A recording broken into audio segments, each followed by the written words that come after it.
G'day folks, Andy here from McDowall Manor.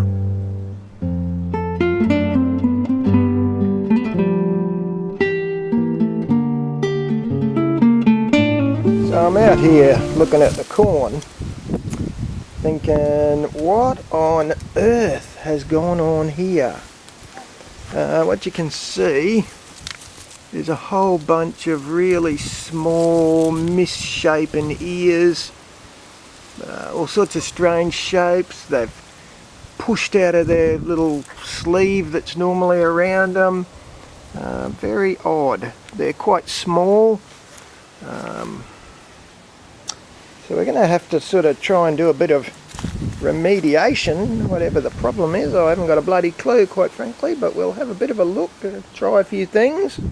Okay, I'm in a little bit of trouble. There's my pH meter.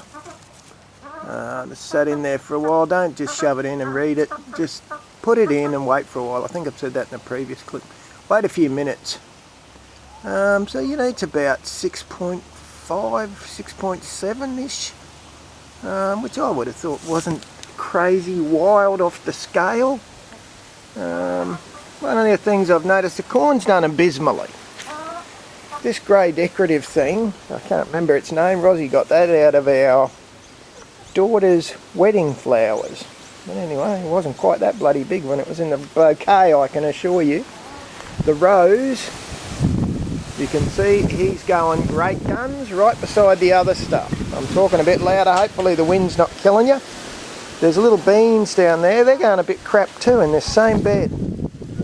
Not quite sure what's going on. I lost one that should have been in the middle there. The little shallots aren't doing stunningly. The capsicums aren't looking, you know, like they're going to break any world records, that's for sure. I'm starting to get a little bit of fruit off of them. No, I guess in the States they call them bell peppers. The feijoa, which is a pineapple guava, is going great guns right beside the corn. So it's a mystery. There's a curry plant down here. It's going great guns. It's a bit of a mystery. The thing I'll throw into the crinkled corn mystery is the cherry tomato here. So he grew great guns. I know he's looking a bit worse for wear now, but we've actually harvested a ton of tomatoes off him, and I'm hoping you can see that there's still a ton of tomatoes on him. They were really bitter, like almost inedibly bitter, which is a bit strange. It was filled up with the same dirt when in that bed as when in the corn bed. So normally when I think bitter vegetables, I add iron. So I did do that. I did add a bit of iron to the bed already. Now it was obviously too late for the corn, but I'll try the tomatoes and see if there's any, if they've improved any. That's it down there. Santa Maria.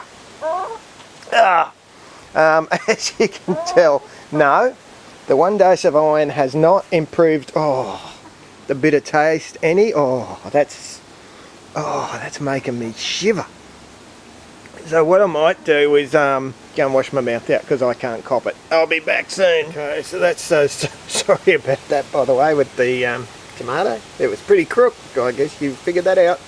Kind of funny, I suppose. If it hadn't have been me, it would be hilarious. Okay. Anyway, that's the trace elements I'm going to add to the bed. I'm going to pull out said tomato because I now deem it beyond any measure of repair. And I'm going to pull out the corn because I think it's pretty well buggered as well.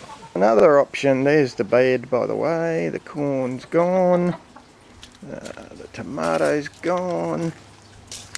Another option, I had a yak with a few people last night saying, what do you reckon it could be? Another potential option. There was an awful lot of compost went into that bed when I made it. Now I know a lot of that I jumped the gun on and it was a bit early. So what we're thinking is if that's rotten down, potentially you're nitrogen deprived. And the corn was yellowish. It wasn't a good vibrant green like normal.